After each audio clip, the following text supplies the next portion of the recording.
Shalom, jumpa lagi dengan saya di Klavos Sukacita. Kita akan mendengarkan firman Tuhan di minggu yang baru ini. Tapi sebelumnya mari kita berdoa. Terima kasih Tuhan, kami bersyukur kami ada di minggu yang baru ini.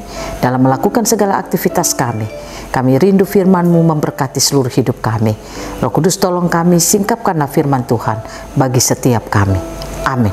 Bagian kebenaran firman Tuhan Yunus pasal 4 ayat 2 sampai yang ketiga. Dan berdoalah ia kepada Tuhan. Katanya, ya Tuhan, bukankah telah kukatakan itu ketika aku masih di negeriku? Itulah sebabnya maka aku dahulu melarikan diri ke Tarsis. Sebab aku tahu bahwa Engkaulah Allah yang pengasih dan penyayang, yang panjang sabar dan berlimpah kasih setia, serta yang menyesal karena malapetaka yang hendak didatangkannya. Jadi sekarang ya Tuhan, cabutlah kiranya nyawaku, karena lebih baik aku mati daripada hidup. Demikian jauh pembacaan firman Tuhan.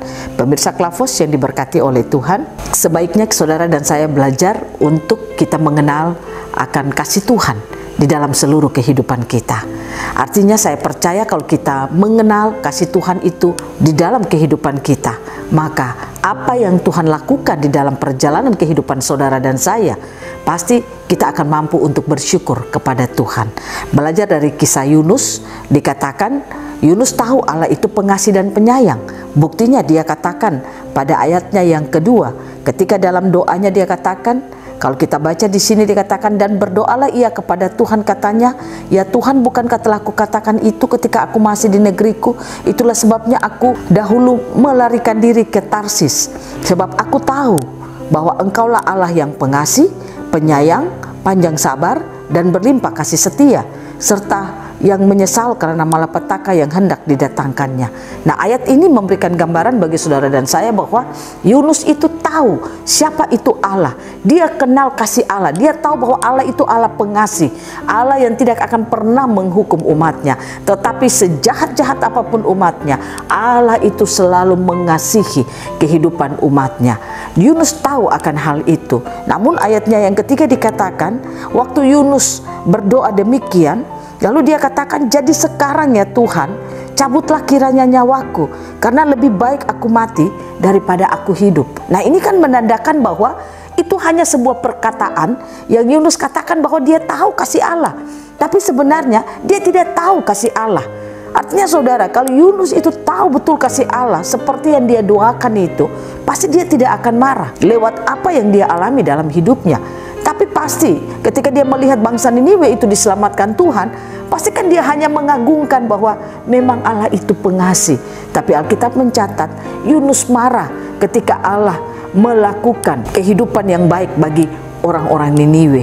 Bagaimana dia tidak menghukum mereka, tapi apa yang telah dia katakan kepada mereka untuk menghukum mereka melalui Yunus, dia di firman Tuhan katakan bahwa ketika Allah melihat mereka berbalik kepada Allah, bertobat, maka Allah tidak menghukum lagi hidup mereka.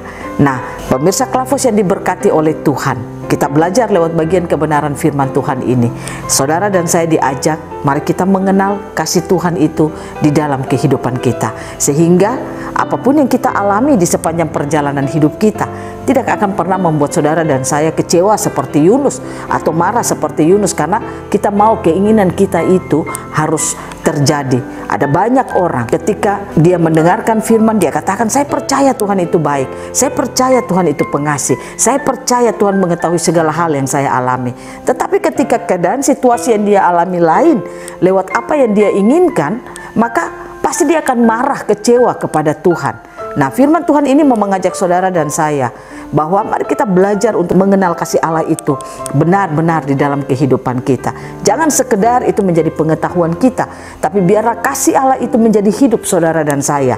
Saya percaya kalau kasih Allah itu menjadi hidup saudara dan saya, maka ketika saudara dan saya menjalani hari-hari hidup kita, kita punya keinginan tapi kita tahu bahwa Allah selalu mengasihi umatnya. Contoh, ada banyak kita suka orang jahat itu kalau bisa dihukum mati.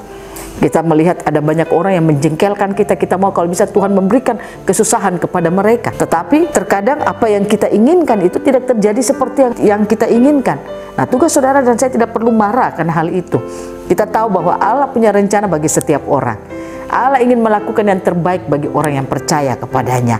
Umat ciptaannya, dia selalu mau yang terbaik dialami oleh umat ciptaannya. Nah, oleh karena itu tugas saudara dan saya, marilah kita mengenal kasih Allah itu bukan sekedar pengetahuan kita, tapi biarlah itu menjadi kehidupan kita, sehingga saudara dan saya akan mampu bersyukur dalam segala hal.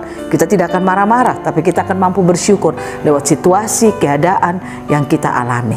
Oleh karena itu pemirsa Klavos yang diberkati Tuhan, mari kita belajar untuk mengenal kasih Allah itu sungguh-sungguh di dalam kehidupan kita.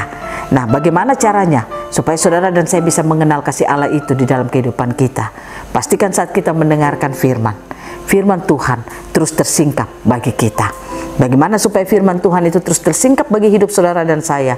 Milikilah hati yang terus haus dan lapar akan firman Tuhan. Supaya terus firman tersingkap bagi kita, memampukan saudara dan saya untuk mengalami hidup yang dapat mengucap syukur lewat segala hal, karena kita akan melihat kasih Tuhan di situ. Yang kedua, berikanlah Roh Kudus terus bekerja hebat dalam hidup saudara dan saya, karena hanya Roh Kuduslah yang bekerja memampukan saudara dan saya untuk melihat dan mengenal kasih Tuhan itu di dalam hidup dan kehidupan kita, sehingga saudara dan saya akan mampu untuk bersyukur kepada Tuhan. Izinkan Roh Kudus terus bekerja dalam hidup kita. Jangan kita biarkan Roh Kudus tenang-tenang saja dalam hidup kita, tapi izinkanlah dia bekerja dalam kehidupan kita. Bagaimana caranya? Ketika saudara dan saya mengalami masalah, ketika saudara dan saya mengalami hal-hal yang tidak mengenakan kita, bangun kesadaran kita akan Roh Kudus yang ada dalam hidup kita, yang terus memampukan kita, membawa kita untuk mengenal kasih Allah itu. Sehingga saya percaya itulah yang akan membuat saudara dan saya untuk terus mampu hidup melihat kasih Allah itu tidak sebatas pengetahuan kita, tetapi kita akan melihat bahwa kasih Allah itu ya dan amin di dalam hidup kita semua. Biarlah Tuhan Yesus menolong kita, Roh Kudus terus menolong saudara dan saya untuk mengerti kasih Tuhan itu dalam hidup kita, karena kasih Tuhan tidak dibatasi oleh apapun juga. Keadaan situasi tidak membatasi kasih Tuhan bagi hidup kita. Tuhan Yesus memberkati kita semua. Amin. Mari kita berdoa. Terima kasih Tuhan, kami boleh mendengarkan firman-Mu. Roh Kudus tolong kami, Roh Kudus mampukan kami, agar kami terus mengerti kasih Tuhan dalam hidup kami, sehingga kami mampu untuk bersyukur dalam setiap kehidupan kami. Dalam nama Tuhan Yesus kami berdoa. Amin. Shalom, Tuhan berkati kita semua.